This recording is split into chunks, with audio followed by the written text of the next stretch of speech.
G'day, Adam Grocke from Johnston Grocke here with Andrew Brown. Andy, thanks for your time. Again, this is episode 5 in a 6-part series on how to be more efficient. Just trying to help the small businesses out there and medium businesses to look at themselves and look at, okay, what can I do better? What should I be focusing on in 2020?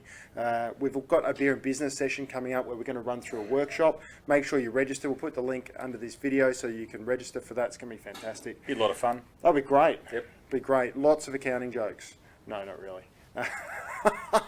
Went down like a lead balloon. Let's get into it. So this is all about building or buying, and what's the difference between the two? Because a lot of businesses sit there and they go, well, I need this, and they've really got two options. You can go out and you can buy it, already made solution that you don't need to customize much, or you could if you wanted to, or you can start from scratch and build it yourself.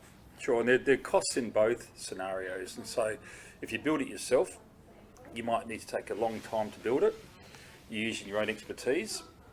But what some people don't cost in it is their own time, and the opportunity costs their own time. Whereas if you buy something, yes, it does cost you, but usually you can get it quicker. It's usually perhaps done by professionally because that person who supplied it has been doing it for a long period of time. Absolutely. And so, like, you can put that across technology, you can put it across workflow, pretty much anything. Yeah. Yep. So when would you, actually, let's start with an example. What's an example of something you might buy that businesses would need on a day-to-day basis? Well, technology, and usually, for example, accounting technology is one we use all the time.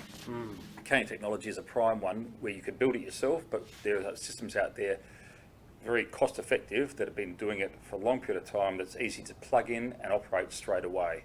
So that's a very time efficient way of getting something up and running for a cost, but rather doing it yourself.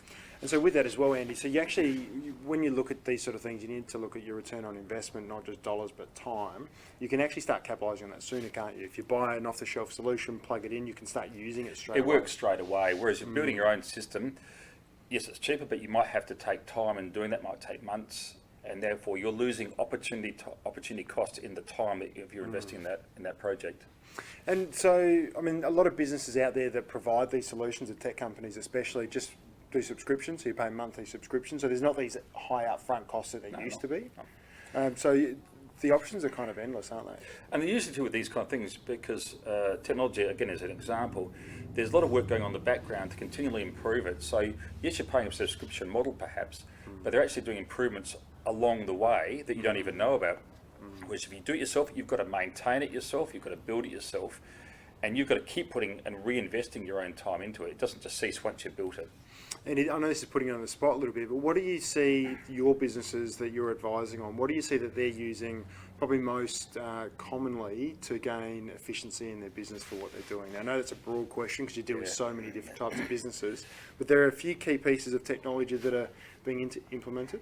Well, generally it's the IT side space, generally, and a lot of it comes with artificial intelligence, and so a lot of technologies being made robotic in an artificial intelligence way to cover off the repeated tasks that need to happen on a continual basis that doesn't need someone to do it. It just becomes a machine operation.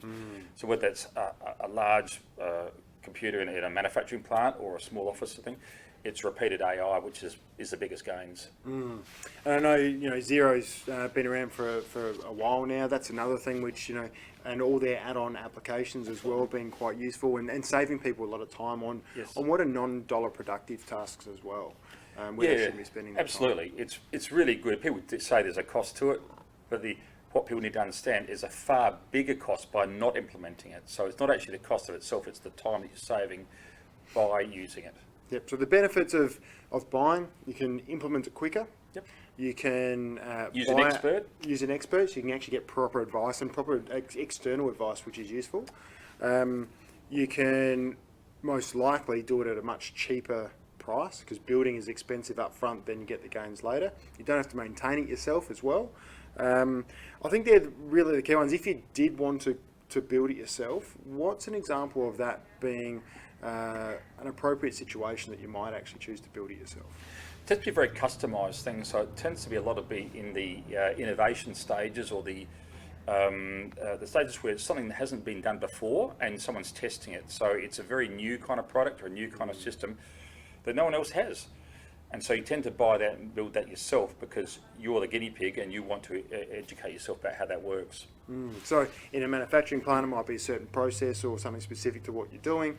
Technology, it might be something with a workflow that is unique to your business, but there probably needs to be a really good reason why you want to build it yourself. Absolutely. It needs to be a big shift to the dial, as they say, for innovation and those kind of things. Yeah. Look, make sure you come to our Beer and Business. It's going to be fantastic. We're going to dive deep and really give you guys some valuable input. Andy, thank you very much for your time. Have a great day.